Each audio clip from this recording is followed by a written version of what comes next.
Hello and welcome to today's lecture. In today's lecture I'm going to be discussing the problems with TERFs.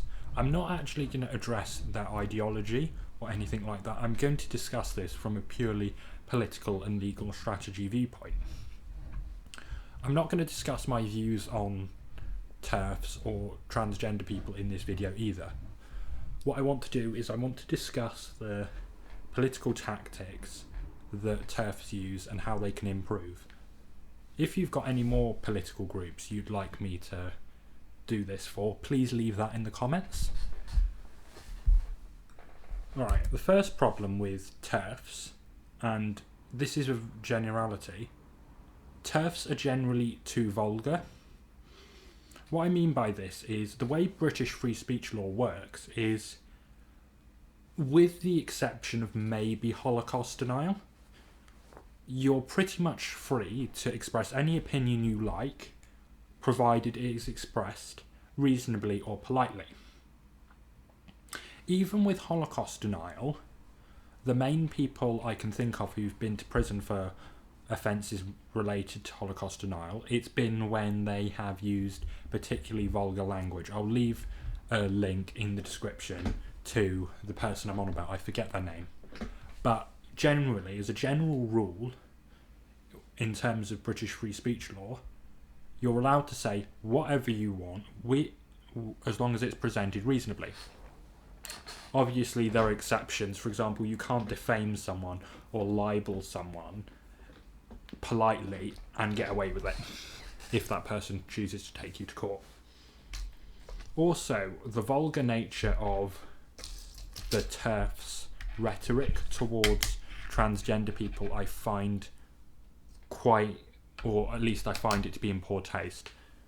The reason is, a lot of the messaging from TERFs seems to be very anti-trans and very anti-trans people. And what I want to say here is, I understand the concerns that women would have with transgender people competing in male sports and going into female-only spaces. I agree with a lot of them. However, the way it's framed in the media and when TERFs are spoken to on the news or other media companies, it comes across in a way that is very vulgar, and I can understand why it's off-putting. For example, I find it a bit off-putting when trannies are all lumped into, or transgender people are called trannies and lumped into the category of, oh, these people are all rapists, or these people are likely to be rapists. I find that a bit vulgar. I mean, I understand the concerns women would have, and rape is one of those concerns, completely justifiably.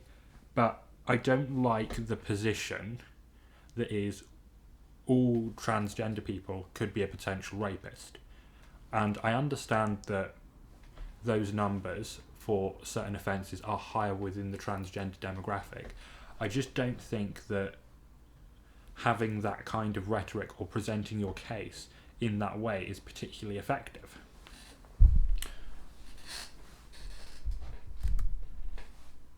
Another problem I've got with the TERF movement, or another weakness they have as a political movement, is there's lots of attention seeking with TERFs. So what I mean by attention seeking is the TERF movement, instead of having serious discussions about policy, generally what seems to happen is a lot of this Milo-esque stuff. But calling it Milo-esque I think is a bit nice, because though Milo did make millions of dollars doing college talks, he also spent millions of dollars fighting in the courts to stop, or at least allow himself and others to speak at college campuses. I am aware that some TERFs have fought legal cases, but in my opinion, the legal cases didn't necessarily need to have been fought, and they could have been fought if the law, to a better extent, if the law had been changed. I'm maybe going to go into more detail on this, but what I'm trying to get at here is you have lots of TERFs who are quite high profile, and they seem to enjoy doing speaking tours and going on the news regularly. They seem to like the attention. And in my opinion, having public figures who love the limelight being the face of your movement and also the organisers of your movement is generally a bad thing. Obviously, a movement needs a public face, but in my experience, when the key organisers of the movement are also its public face, the movement is very likely to get either discredited or collapse when the person who is the main public face and the main organiser either does something stupid or chooses to leave the movement for personal reasons. This happened with UKIP and Nigel Farage. Nigel Farage was basically the stick man or the spine of UKIP, and he was also the public face. So as soon as Nigel Farage left, UKIP collapsed, and that's mainly because, whether it's Nigel's fault or not, the UKIP party from 2000 and whenever Nigel was leader of UKIP, it was the Nigel Farage party. And that can be great because Nigel Farage is a very likeable person. But having a movement, a party or an organisation contingent on one person is a recipe for disaster. In war, especially in classical warfare, when this was more common, you would have the king who would lead the army, fight in the battle, and the problem with that is many kings died in battle, and normally a king dying in battle or the leader of the army dying in battle would cause the army to collapse. Alexander famously used this against King Darius in his Alexander's famous night attack. I can't remember the name of the battle, but it's quite an effective strategy, and it's quite a massive vulnerability to have your front person or your public face also be the key organiser, and I see that a lot with the TERF movement. Kelly J. Keane, I don't necessarily have an issue with her, but she seems to be the main organiser of the TERF movement because she's the founder of Standing for Women, and she also has a massive public profile, which I think is a bad thing. I think someone else should take over and be the public face, or someone else who's better suited for running an organisation runs Standing for Women, and someone like Kelly J. Keane is the public face of the TERF movement and plays a more role that is similar to an influencer.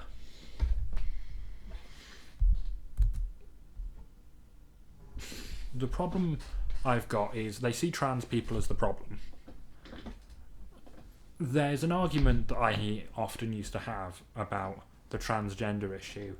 Is it naturally occurring, or is it as a result of nurture? Putting that issue aside for a minute, what I'd like to do is I'd like to consider whether it's more of a problem that transgender people are a thing, or is it more of a problem that transgender people, or the number of transgender people, is rapidly increasing as a result of, let's be honest, propaganda being given to kids at inappropriate ages?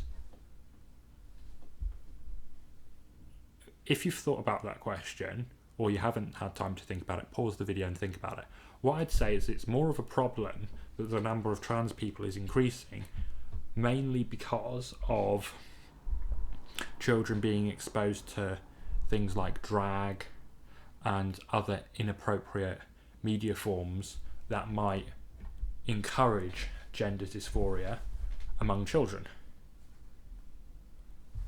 That I see as the bigger problem. And in terms of politics normally works off Carl Schmitt's friend-enemy distinction, and the issue with the TERFs is their friend-enemy distinction is wrong. Their enemy, or the political enemy of the TERF movement, is trans people instead of the people who are allowing the encouragement of gender dysphoric behaviour. In terms of the people who are doing this, I do see a lot of TERFs criticising the child thing and criticising that children are exposed to transgender stuff. That's all great. But the problem is that I have with a lot of TERFs is they don't go deep enough into why this problem exists.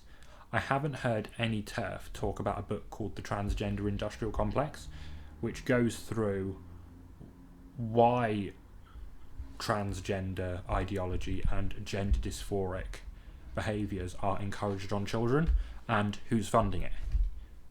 If the TERF movement were to, let's say, read this book and use this book as an example and key research, they could reorientate their political strategy.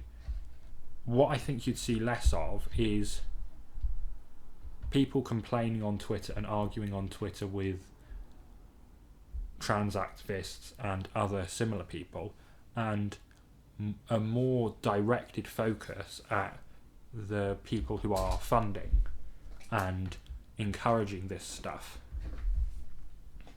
I think that's the only way that the transgender issue is going to have any kind of success, or the TERF movement will have any kind of success, if they stop arguing with and going for or individual trans people or high profile trans activists, because I don't think it's very effective. What would need to be addressed for this problem to improve? Generally, what I'd say is the TERF movement needs to get a better friend-enemy distinction. What I mean by that is, I've already discussed it, but they need to think very carefully, or the people responsible for organising the TERF movement need to think very carefully about who is responsible for the rise in gender dysphoric behaviour and focus their efforts on those people and those organisations. What I'd also say is a lot of people in general involved in politics, and it's certainly true for TERFs, declare a victory too soon. Recently, about 6 months to a year ago, the Tavistock Gender Clinic was shut down. However, it was shut down because the report found that it wasn't fit for purpose and regional centres are being set up. So, to me, that's a massive loss. But at the time, what happened was it was presented as a massive win by TERFs. Another thing that needs to happen is TERFs need to stop attention seeking. So, as I've previously discussed, you need to focus more on ideology, policy, than getting public attention and being on TV all the time and being seen. Kelly J. Keane sells these t-shirts which have the dictionary definition of a woman, adult human female. Instead of raising awareness of the TERF movement, because most people are aware of it through people buying t-shirts, wouldn't it be better to launch a parliamentary petition of some kind and try and repeal acts like the Gender Recognition Act? The next thing that the TERFs need to improve is they need to be more sympathetic to transgender people, or at least seem to be more sympathetic.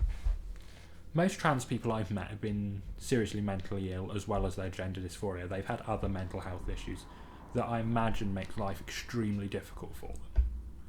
And I don't think it's a good look, women punching down on people who suffer from gender dysphoria. I know that the people with gender dysphoria often are supported by large institutions, large charities, and especially trans activists seem to be able to get a lot of money from certain organisations.